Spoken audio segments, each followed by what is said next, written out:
ओम शांति। आज का रात्रि क्लास है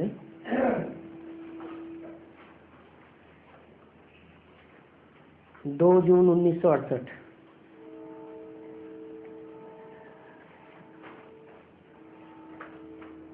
अभी बच्चे यहाँ प्रदर्शनी कर रहे हैं।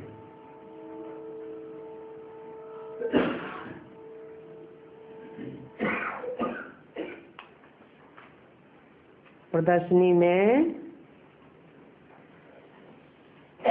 आना जाना संभाल के रखना है।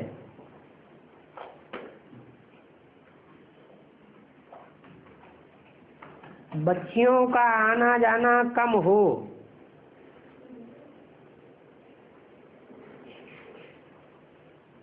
कहाँ है? प्रदर्शनी में।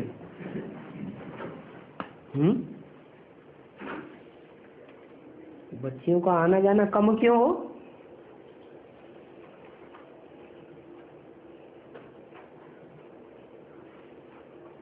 अगर आवे भी तो साथ में मेल हो। कौन सी प्रदर्शनी की बात है? हैं?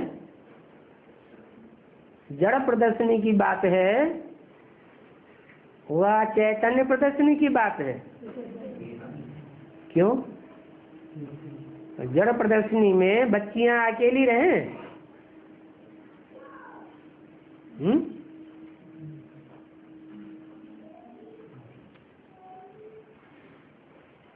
बाप दादा को सबसे जास्ती बच्चों में मोह है। बच्चे कितना दूर दूर से आते हैं। बाप भी कितना दूर से आते हैं।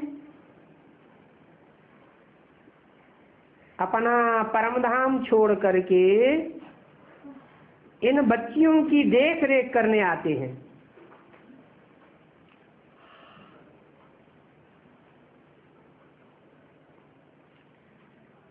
देखते हैं कितने बच्चे कांटों से फूल बनते हैं। कांटा माने दुख देने वाले, और फूल माने सुखदाई।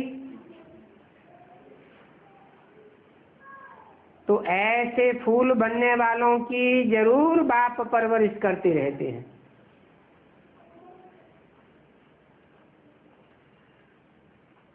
कोई समझते नहीं है। कई हैं ऐसे जो समझते ही नहीं है। कॉलेज में कोई चुस्त होते हैं, कोई बुद्धू भी होते हैं।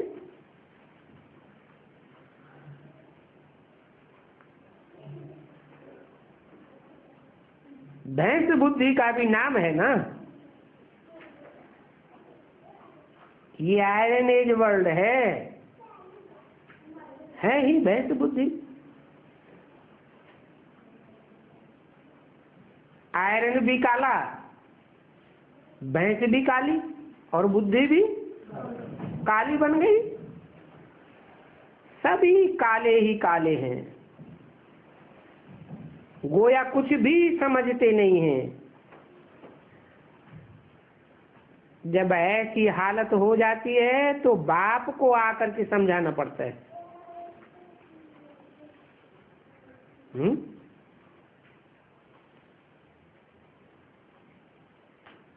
सिर्फ अम्मा के सुनाने से काम नहीं चलता।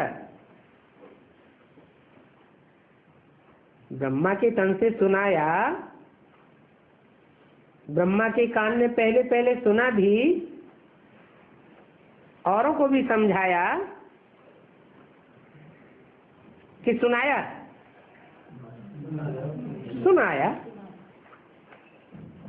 समझ में नहीं आता है तो बाप को आकर के समझाना पड़ता है। क्योंकि कोई भी नहीं है जो इन बच्चों को समझावे, तो बाप को ही समझाना पड़ता है। तुम कहेंगे कि हम भी भैंस बुद्धि थे।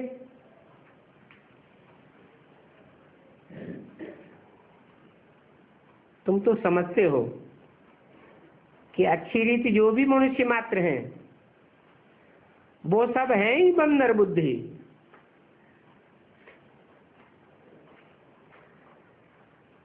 क्यों?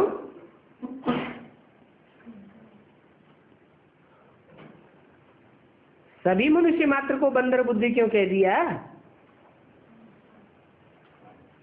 क्योंकि कलयुग के अंत में आकर सबका मन बंदर की तरह चंचल चलायमान हो जाता है। बाप फिर आकर बंदर जैसे मनुष्यों से मंदिर जैसा बनाकर रावण पर जीत पहनाते हैं। तो देखो बंदर से भेंट करते हैं,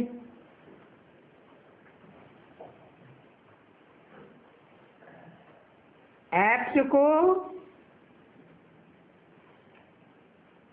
मनुष्य को जो बंदर मिसल है उनको आप समान बनाने की कोशिश करते हैं। कौन? बाप आप समान बनाने की कोशिश करते हैं। बंदर को मंदिर लायक बना देंगे तो देवता बन जाएगा। बाप तो देवता नहीं है। फिर ऐसे क्यों कहा आप समान बनाने की कोशिश करते हैं? हैं? बाप देवता है, देवता है तो देवता बना देगा। फिर आप समान ये क्यों कहा? अरे डॉक्टर है तो डॉक्टर बना देगा, इंजीनियर है तो इंजीनियर बना देगा, वकील है तो वकील या जज बना देगा। ये क्यों कहा कि बाप आकर आप समान बनाते हैं? बाप है भगवान तो आकर के भगवान भगवती बनाते हैं। पहले पहले क्या बनाते हैं? भगवान भगवती बनाते हैं। क्योंकि ऊंची से ऊंची तो भगवान बाप है ना। लक्ष्मी नारायण का टाइटल है भगवान भगवती, परंतु ऊंचे से ऊंचे हैं क्या? ऊंचे से ऊंचे दो कहे जाते हैं या ऊंचे से ऊंचे एक को कहा जाता है? गॉड फादर इज वन, वो ही ऊंचे से ऊंचे है। तो जरूर वह बाप अपने बच्चों को भी ऊंचे से ऊंचे पद देते होंगे, हैं?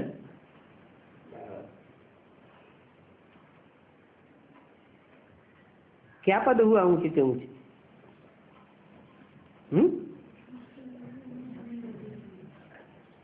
अरे भगवान भगवती आते, भगवान आते हैं तो क्या ऊंच पद देते हैं?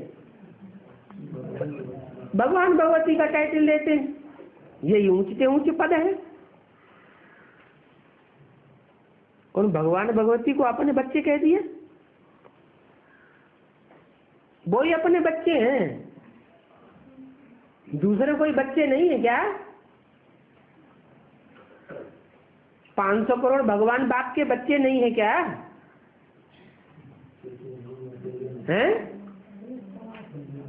हैं तो, परंतु नंबरवार हैं। गॉड इज वन तो गॉड का बच्चा भी वन ही कहा जाएगा। त्रिमूर्ति ब्रह्मा कहा जाता है, परंतु त्रिमूर्ति में जो 3 देवताएं हैं उनमें ऊंचे से ऊंचे किसको रखा है? शंकर को रखा है। तो कहेंगे गॉड इज वन तो गॉड का बच्चा भी वन। एक ही बच्चा है तो 33 करोड़ देवताएं भी, परंतु एक ही बच्चा है जिसका नाम बाप के साथ जोड़ा जाता है। बाप समझाते हैं, शिवरात्रि भी मनाते हैं। शंकर रात्रि तो नहीं मनाते हैं? शंकर नाम रात्रि में पड़ता है या दिन में पड़ता है? हैं? शंकर नाम कब पड़ता है? यज्ञ के आदि में तो कोई को पता ही नहीं था ना, ब्रह्मा कौन, विष्णु कौन, शंकर कौन, कब पता पड़ा है? 76 में पता पड़ा। तो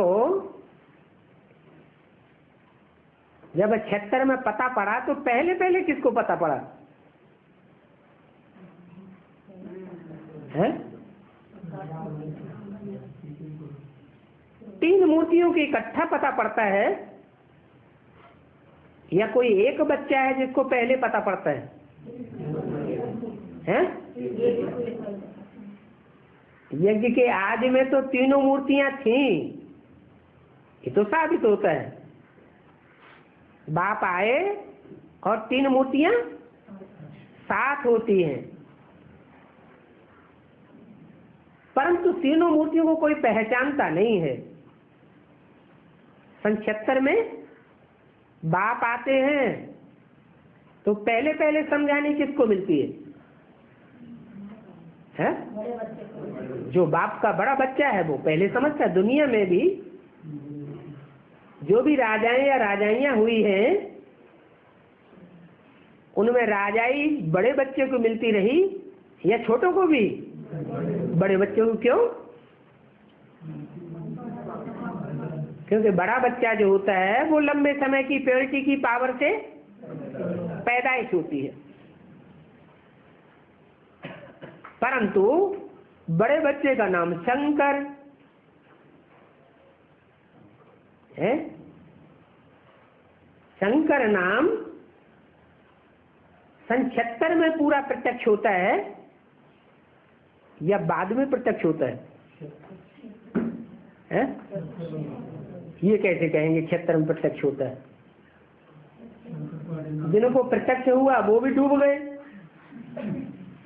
तो प्रत्यक्ष हुआ हुआ न हुआ बराबर हो गया। तो शिवरात्रि कहा जाता है। घोर अज्ञान की अंधकार की जब रात्रि होती है, दुनिया वालों के बीच में अज्ञान अंधकार की रात्रि तो होती ही है, लेकिन ब्राह्मणों की दुनिया में भी घोर अज्ञान अंधकार की रात्रि होती है। कोई नहीं जानता कि ज्ञान सूर्य प्रकट होने वाला है। उस घोर अज्ञान की रात्रि में परमात्मा शिव आते हैं, माना प्रत्यक्ष होते हैं। शिव बाबा ये है जो आकर के ये राम राज्य स्थापन करते हैं। 76 में राम राज्य स्थापन हुआ, फिर क्यों घोषणा करा दी? नई दुनिया की स्थापना हो जाएगी, पुरानी दुनिया का विनाश हो जाएगा। 76 में ढेर के ढेर ब्रह्मा कुमारों ने अपनी सारी संपत्ति ईश्वरीय सेवा में लगा दी है। क्या गलतफहमी हो गई? समझने में गलतफहमी हो गई। जो समझ बाप आकर के देते हैं कि राम राज्य पहले राम की बुद्धि में स्थापन होगा, मन बुद्धि में, कि पहले दुनिया में स्थापन हो जाएगा। पहले तो राम राज्य राम अपनी कर्मेंद्रियों के ऊपर कंट्रोल करे, ये बेहद का राज्य स्थापन करे, फिर बाद में सारी दुनिया के ऊपर राम राज्य स्थापन हो। लेकिन उद्घाटन तो बाप का किया हुआ है ना। क्या ये राम राज्य का उद्घाटन भी चाहे हद का हो और चाहे बेहद का हो, उद्घाटन कौन करते हैं? उद्घाटन तो बाप ही करते हैं। कौन सा बाप? आत्माओं का बाप या मनुष्यों का बाप? आत्माओं के बाप की बात है। अभी नई दुनिया बन रही है। कब से बन रही है? नई दुनिया कब से बन रही है? 76 से। नई दुनिया का फाउंडेशन बुद्ध रूपी क्षेत्र में नंबरवार बच्चों की बुद्धि में हो रहा है। बनने समय में दूसरा कोई उद्घाटन नहीं होता है, और यह उद्घाटन भी नई दुनिया का सेंटर्स पर करते हैं। कोई बाहर की दुनिया में या गृहस्थियों के घर में हो जाए सो नहीं। नई दुनिया माना ब्राह्मणों के नए संगठन का उद्घाटन कहाँ होता है? हाँ, सेंटर्स पर उद्घाटन करते हैं। मनुष्यों को मालूम पड़े तो आवे। चैतन्य उद्घाटन की बात है, चैतन्य संगठन की बात है, चैतन्य प्रदर्शनी की बात है, चैतन्य ज्ञान रत्नों की प्रदर्शनी की बात है, या स्थूल जड़ प्रदर्शनी के चित्रों की बात है?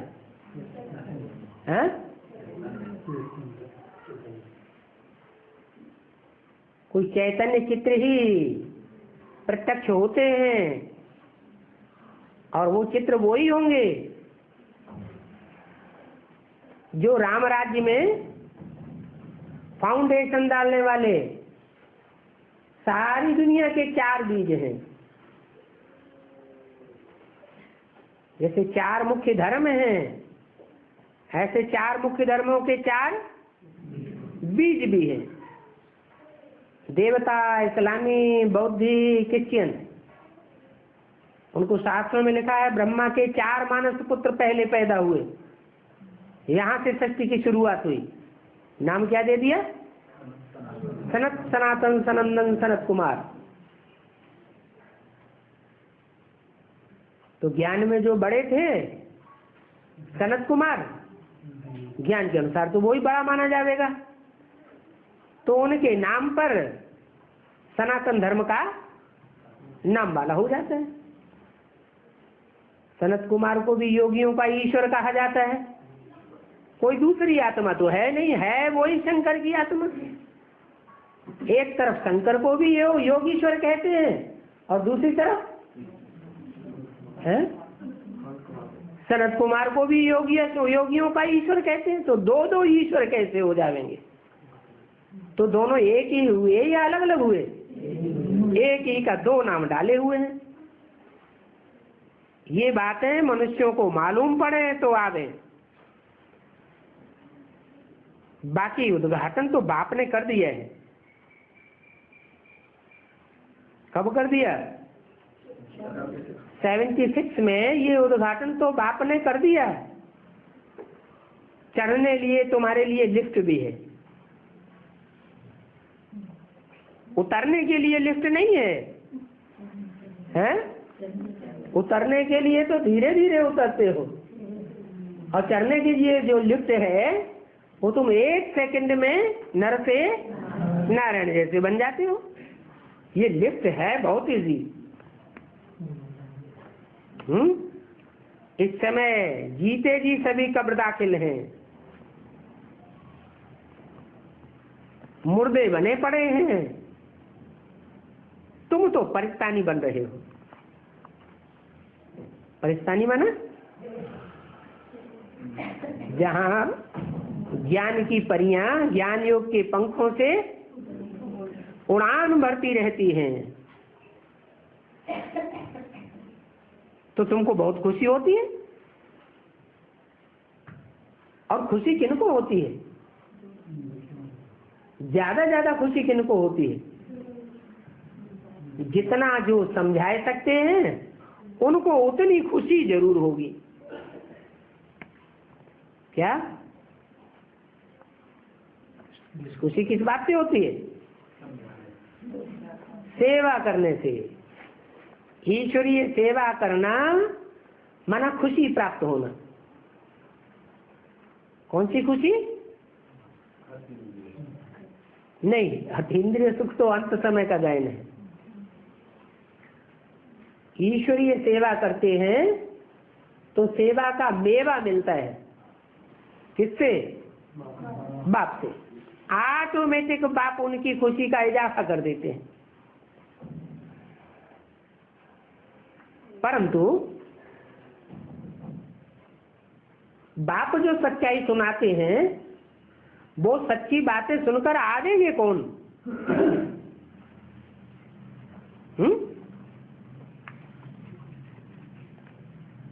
सब धर्मों के आवेंगे क्या तुम्हारे पास?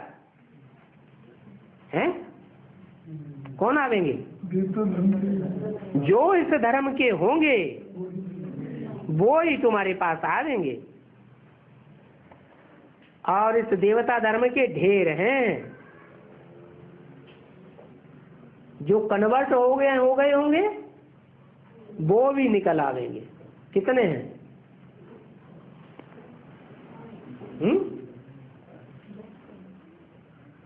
कन्वर्ट होने वाले देवता कितने होंगे? कन्वर्ट होने वाले न कन्वर्ट होने वाले टोटल मिला के कितने होंगे?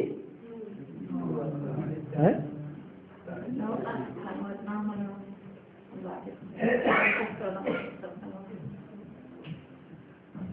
देवता तुम्हारे धर्म के, जो इस धर्म के होंगे, इस धर्म के होने वालों का नाम क्या होगा? देवता। कितने जन्म लेते हैं? 84 जन्म लेते हैं। तो कितने हुए? 9 लाख। 9 लाख में कन्वर्ट होने वाले भी हैं दूसरे धर्मों में, और न कन्वर्ट होने वाले भी हैं जरूर। कन्वर्ट हो गए होंगे तो भी निकल आवेंगे। सैंपलिंग लगता रहेगा। है बात का? जो दूसरे धर्म में कन्वर्ट हो गए हैं वहां से डाली काट करके कहाँ लगा देंगे? इधर लगा देंगे। मुसलमान, सिख, पारसी भी तुम्हारे पास आते हैं।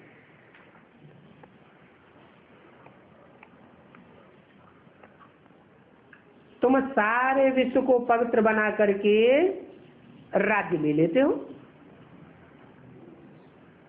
तुम ये भेद नहीं रखते ये इस धर्म का है क्या? देह की बुद्धि से तुम नहीं देखते हो। तुम तो विश्व कल्याणकारी हो। कोई भी धर्म का हो, कोई भी जाति का हो, तुम तो सारे विश्व को पवित्र बना करके राज्य लेते हो। तुम जितना याद करते हो उतना शक्तिवान बनते जाते हो। और साथ में नॉलेज तो है ही, योग का बल तो है ही, लेकिन साथ में ज्ञान का बल भी है। और वो ज्ञान तो बहुत सहज है, 84 के चक्र का। बाकी जिनको कल पहले भी नॉलेज नहीं मिली है, होने के लिए बहुत डिफिकल्ट है। क्या कहा है? कौन है ऐसे?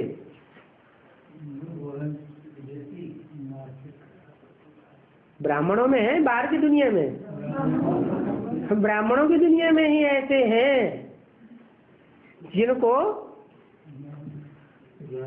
ईश्वर की जो नॉलेज है वो पहले भी नहीं मिली थी, और अभी भी मिलती भी है तो उनको समझना बहुत डिफिकल्ट हो जाता है। जैसे कोई मिसाल, ढेर सारी ब्रह्मा कुमारियां हैं। बड़ी माँ और उनकी माँ पुष्पा माता पांडव भवन दिल्ली में गई गुलजार दादी को समझाने के लिए। आधा पौना घंटा उन्होंने बैठ के सुना भी, और माथा पकड़ के चली गई। मेरे तो माथे में दर्द होने लगा। तो डिफिकल्ट हुआ ज्ञान सुनना या सहज हुआ? कितना डिफिकल्ट हो गया। क्या वो बीज रूप आत्माओं में नहीं है? हैं? हैं? वो बीज रूप आत्माओं में है? गुलजार दादी अपने धर्म की तो है, अपने धर्म की हैं, लेकिन देवता है। हैं? देवता कितने जन्म लेते हैं? 84 जन्म लेने वालों को देवता कहा जाता है। अगर कम जन्म लेते हैं तो सेमी देवता या देवता, और तो कच्चे देवता हो गए। बच्चों को तो बहुत खुशी होती है क्या है कि इतने पुराने पुराने ऋषि मुनि सन्यासी वो देवता धर्म में नहीं जा सके और हम देवता धर्म में जा रहे हैं। बस नशा चढ़ जाता है तो यही ईश्वरीय सेवा करते रहेंगे। कौन सी? 84 जन्म बनने वाला देवता बनना है और दूसरों को भी आप समान बनाना है। पता नहीं कब शरीर छूट जाए, इसलिए सेवा में लग जाएंगे। क्यों नहीं हम बेहद के बाप से वर्षा पाए लेंगे। बच्चों ने बाप को पहचाना है तो श्रीमत पर चल बाप से पूरा वर्षा लेना चाहिए। है? पहचानने से ही वर्षा नहीं मिल जाता है। अगर बाप को पहचान ले तो श्रीमत की परिभाषा क्या हुई है? श्रीमत साकार की हुई या सिर्फ निराकार ज्योति बिंदु ने जो ब्रह्मा के मुख से सुनाया वो श्रीमत हुई? साकार की श्रीमत हुई। साकार और निराकार दोनों के मेल को ही शिव बाबा कहा जाता है।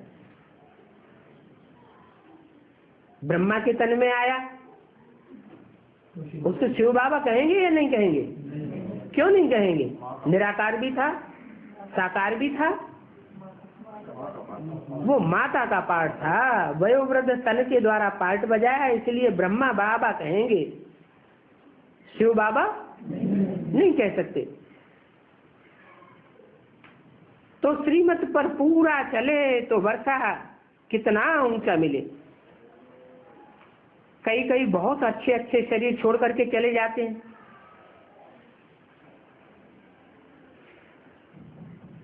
तो बाप को उनकी याद में आंसू आ जाते हैं। अरे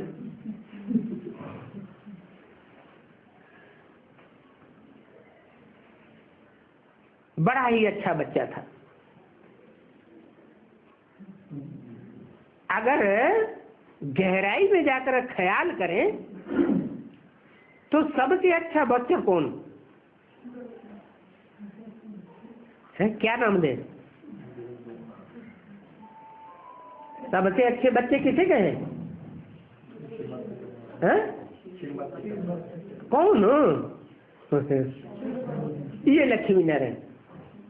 सबसे अच्छे बच्चे ये लक्ष्मी नारायण। शुरुआत से ही भगवान भगवती की बात हो रही है ना। भगवान आवेंगे तो क्या बनावेंगे? भगवान भगवती बनावेंगे। लेकिन बनावेंगे किसको? सबको बनावेंगे क्या? जो श्रीमत पर चलेंगे उनको ही बनावेंगे। हैं? लक्ष्मी नारायण को बनाते हैं। अभी तो चित्र न हो तो भी तुम समझा सकते हो। किसका चित्र? तुम्हारे सामने तुम्हारे हाथ में लक्ष्मी नारायण का चित्र न भी हो समझाने के लिए, तो अभी तुम इतने होशियार हो गए हो कि कोई को समझाओ बिना चित्रों के तो भी तुम ये समझा सकते हो कि ये पार्ट लक्ष्मी का है, ये पार्ट नारायण का है। हाँ? कोई कोई बोलते नहीं है।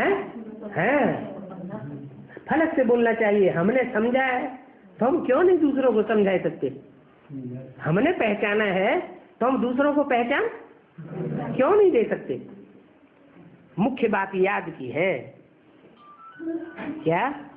दूसरों को पूरी पहचान कब दे सकते हैं? जब खुद बुद्धि में याद छप गई हो। साकार तो निराकार की याद जिसकी बुद्धि में छप गई होगी वह दूसरों को जरूर सुना सकते हैं, समझा सकते हैं। सिर्फ मुख का बोलना ना हो, क्या हो साथ में? बाबा की याद भी हो। मुरली याद में तो बहुत तीखे, क्या है? ब्रह्मा के मुख से जो मुरली चली है वो मुरली ज्यों की त्यों सुनाने में तो बहुत तीखे हैं। पूरी मुरली ज्यों की त्यों रिवाइज कर देंगे, लेकिन उस मुरली की गहराई को समझाने में वो तीखे नहीं। जो बेसिक नॉलेज वाले ब्राह्मण का हुजूम है, था, अभी भी है। ब्रह्मा बाबा की सदी छोड़ने के बाद उनकी मुखिया का नाम क्या हुआ? हैं? हैं? कुमार का दादी।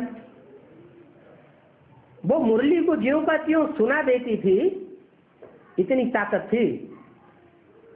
एक बार मुरली अगर सुन लें तो पूरी मुरली ज्यों की त्यों सुनाई लेती थी, लेकिन उसके अर्थ नहीं समझाए सकती।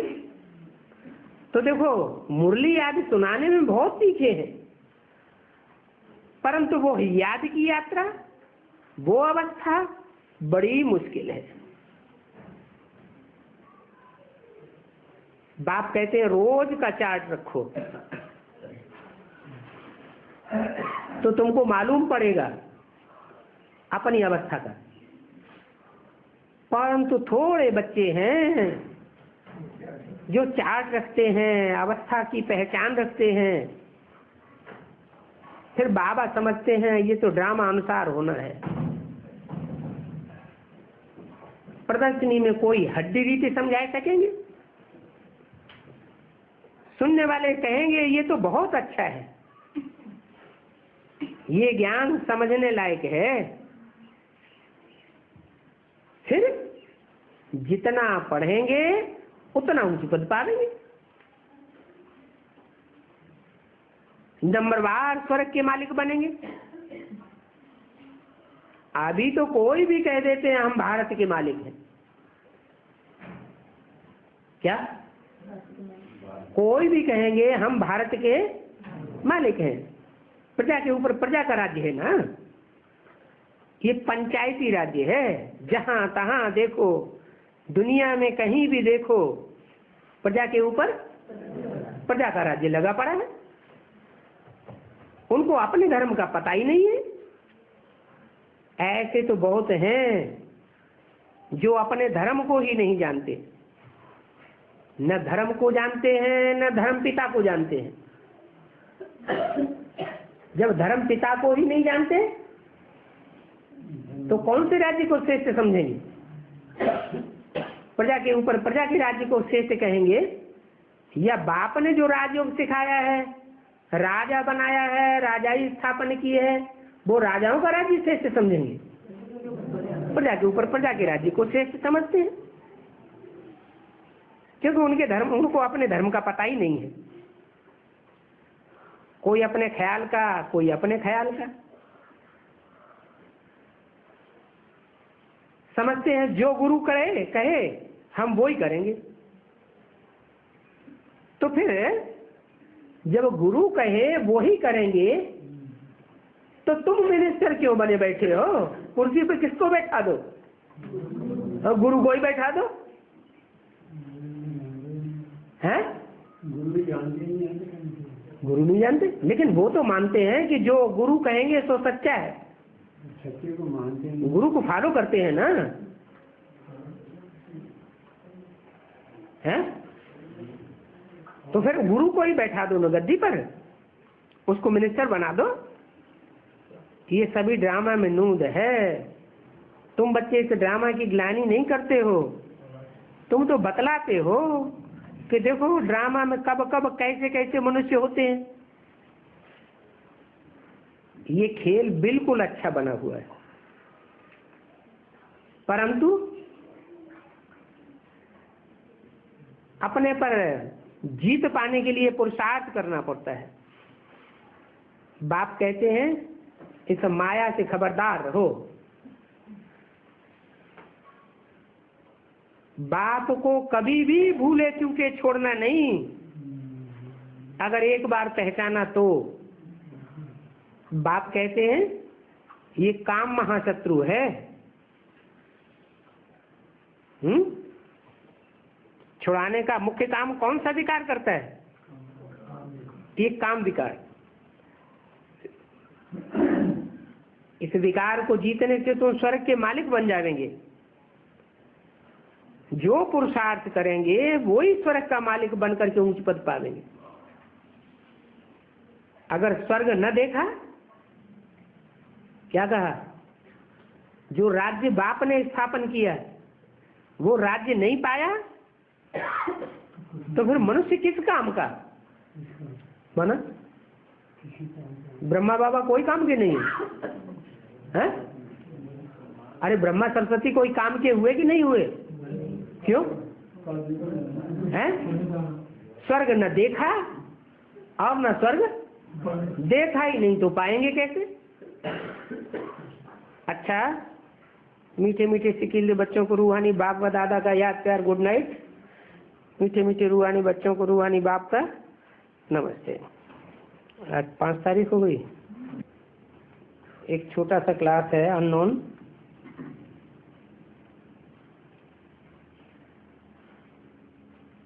एक 6:68 की रात्रि क्लास के साथ है। दूसरा पेज,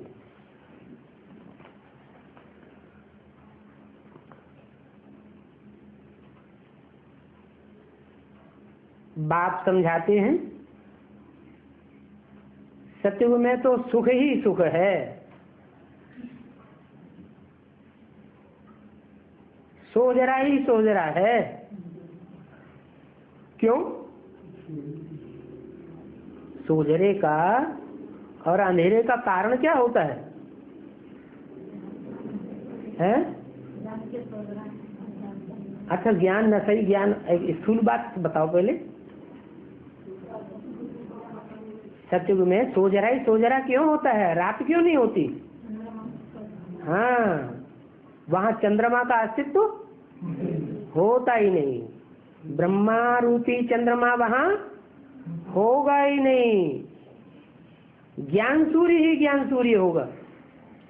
वहां अंधेरा कभी होता ही नहीं, दिन ही दिन रहता है। जैसे नॉर्थ पोल साउथ पोल पर मिसाल बना हुआ है कि 6 महीने का दिन और 6 महीने की रात। जब दिन होता है तो दिन ही दिन होता है, रात होती ही नहीं। तो बाप समझाते हैं सतयुग में तो सुख ही सुख है। अभी तो संगम युग है। क्या क्या कहेंगे? अभी ये नहीं कहेंगे अभी सुख ही सुख है। अभी कोई कहता है? कोई बहुत अच्छी अवस्था वाला ब्रह्म कुमार हो, वो ये कहेगा अभी सुख ही सुख है? कोई नहीं कहेगा। क्यों? कोई भी बुद्धि में पक्का बैठ जाए कि ज्ञान चंद्रमा ब्रह्मा तो खलास हो गया। तो ज्ञान सूर्य ही होगा हुआ है इस सृष्टि पर, है? ज्ञान चंद्रमा तो है ही नहीं, तो फिर दुख काहे का? चंद्रमा रात में होता है और सूर्य फिर तो सुखी ही सुख होना चाहिए। संगम की दुनिया में, ब्राह्मणों की दुनिया में, ब्राह्मणों की बुद्धि में दुख कहाँ से आ जाता है? क्योंकि ज्ञान चंद्रमा ब्रह्मा गुलजार दादी में आता तो है और विश्वास बैठता तो है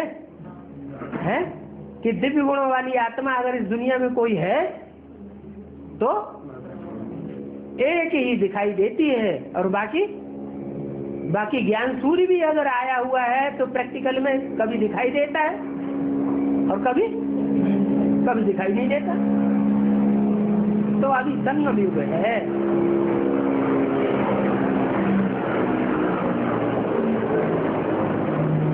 संगम युग में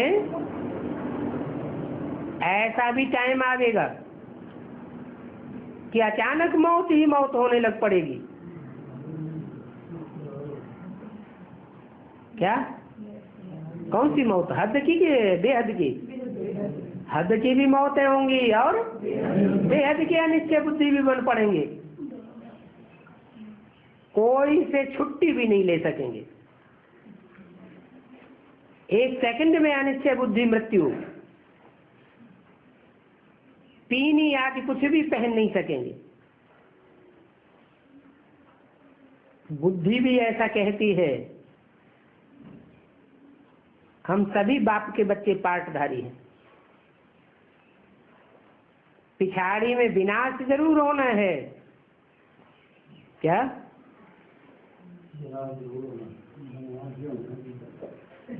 पिछाड़ी में विनाश जरूर होना है। कितने अच्छे अच्छे सामान बनाते रहते हैं विनाश के लिए, हैं? कौन से सामान बनाते हैं? एटम बम, हाइड्रोजन बम, ये अच्छे अच्छे सामान हैं। है? अच्छे अच्छे हैं। अच्छे तो होते जो सुखदाई हो। हाँ हाँ, किसी के लिए भी अच्छे किसे कहा जाता है? जो सुखदाई हो तो अच्छे। बम से तो दुनिया का विनाश हो जाएगा। तो हाँ हाँ, ज्ञान, अच्छा ज्ञान के बम भी, ज्ञान के बम छूटे और मौत हो पड़े। कोई तो जागृत हो जाए और कोई की मौत हो जाए। तो अच्छे, मौत होने वाले के लिए बुरे। अच्छे इसलिए है कि विनाश होगा। अगर एटम बम न हो तो विनाश में पड़े पड़े तड़पते रहेंगे। लंबे समय के दुखों में तड़प तड़प के मौत होगी। और बम छूटेगा तो क्या होगा? एक सेकंड में दुख दर्द सब खलास हो जाएंगे। तो अच्छा हुआ या बुरा हुआ तड़पने वालों के लिए? तड़पने वालों के लिए तो बहुत अच्छा हुआ।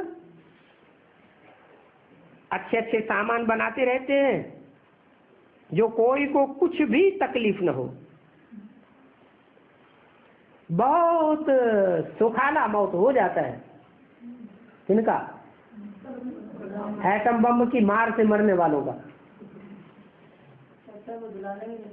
जो एटम बम की मार होगी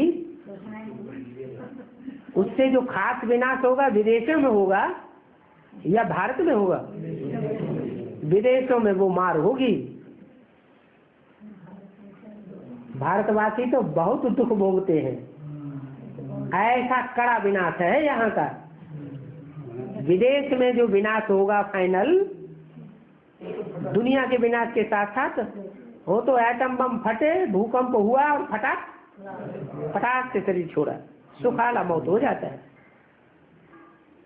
उनको हॉस्पिटल आदि जाने की दरकार ही नहीं रहती।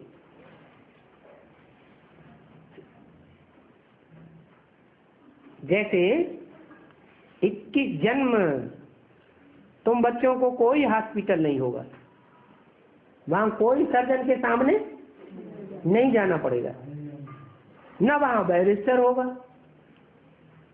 न वहां कोई जज होगा। जो आज की इस कलयुगी दुनिया में है वो वहां नहीं होंगे।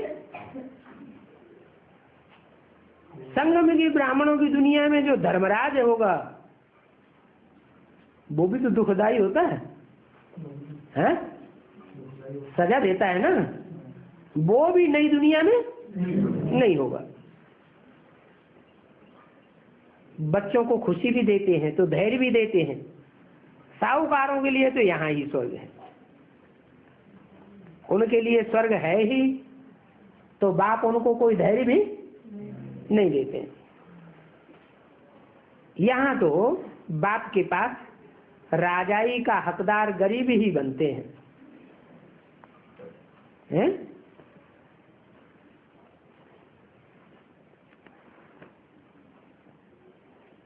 साहूकारों को धन दौलत बाल बच्चों से ही ममत्व निकालना नहीं हो पाता। महल, एरोप्लेन, बच्चे आदि ये उनको आयाद आते रहेंगे। किनको? साहूकारों। लेकिन नई दुनिया की तो चीज ही और होगी। साइंसदान भी देखो क्या क्या करते हैं, कितना कमाल करते हैं। एक हार्ट निकाल करके दूसरा हार्ट डाल देते हैं। दूसरा हार्ट डालने की फिर भी हिम्मत तो करते हैं ना।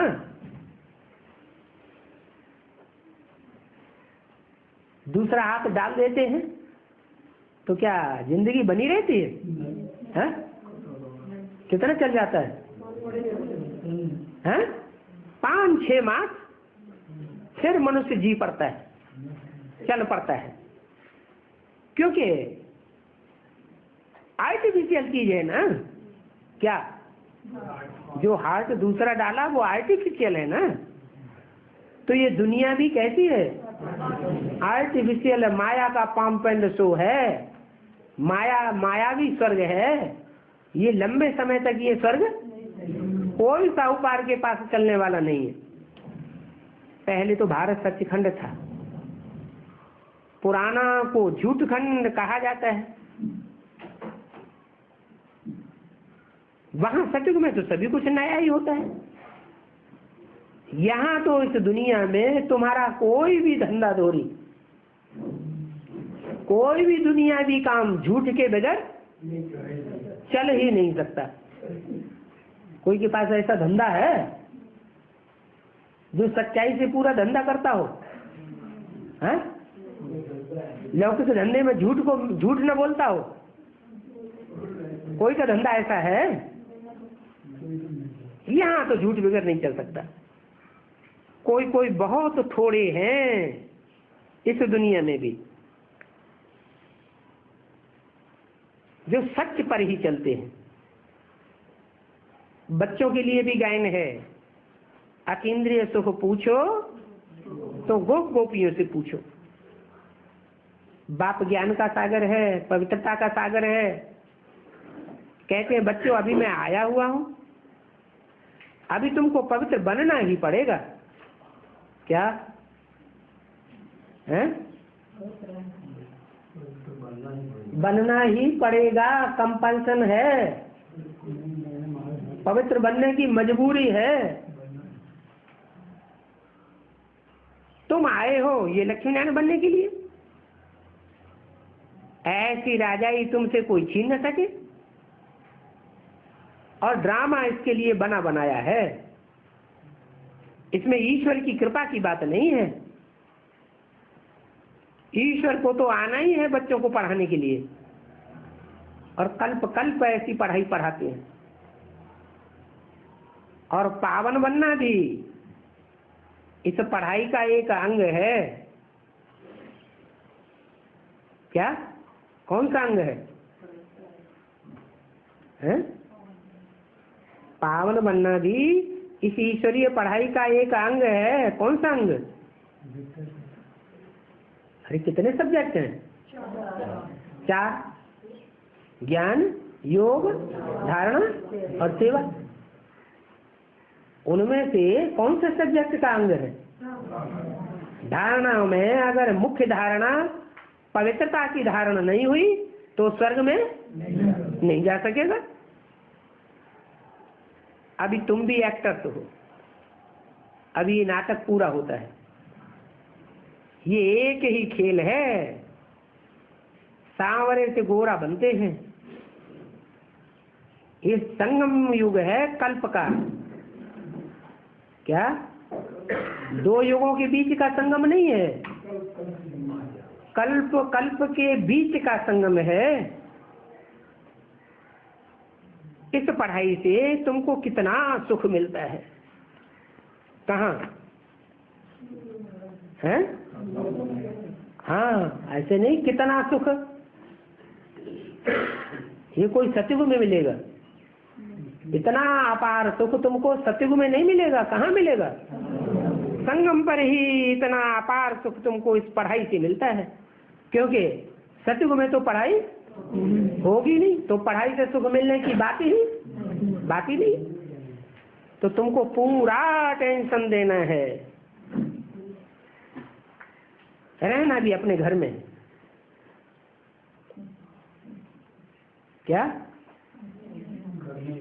और कृष्ण को याद करने से पाप नहीं कटेंगे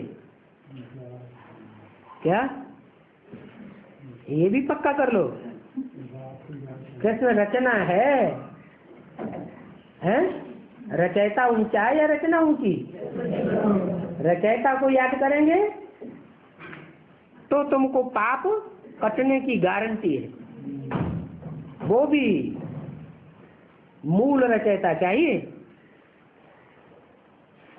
कृष्ण को याद करने से कितना नुकसान हो जाता है। अरे ब्राह्मणों में कोई ऐसा वर्ग है जिनको जो कृष्ण उर्फ ब्रह्मा को याद करते हैं तो उनको बड़ा घाटा आ जाता है? जो अथाह सुख है संगम युग का, अतीन्द्रिय सुख पूछना हो तो गोप गोपियों से पूछो। वो अतीन्द्रिय सुख अंत समय में वो प्राप्त नहीं कर पाते। उन सभी का है भक्ति मार्ग। जो अतीन्द्रिय सुख इस जीवन में रहते रहते नहीं प्राप्त कर पाते, जीवन भी रहे, इंद्रियां भी रहे और इंद्रियों से परे का सुख भी भोगते रहे। अरे ये कैसे? ये दुनिया 500 करोड़ की दुनिया खलास हो जाएगी या रहेगी उस समय?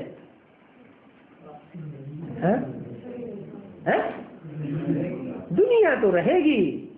दुनिया तो और ही गंदड़ी होती जाएगी।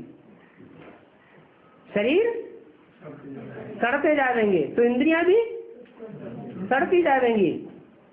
परंतु इस दुनिया में रहते रहते ही मन बुद्धि इतनी स्वच्छ हो जाएगी कि हम इंद्रियों से परे का सुख भोग सकेंगे। इसको कहते हैं ज्ञान मार्ग। ये कोई भक्ति मार्ग नहीं है। अच्छा, मीठे मीठे सीखे लिए बच्चों को गुड नाइट और नमस्ते।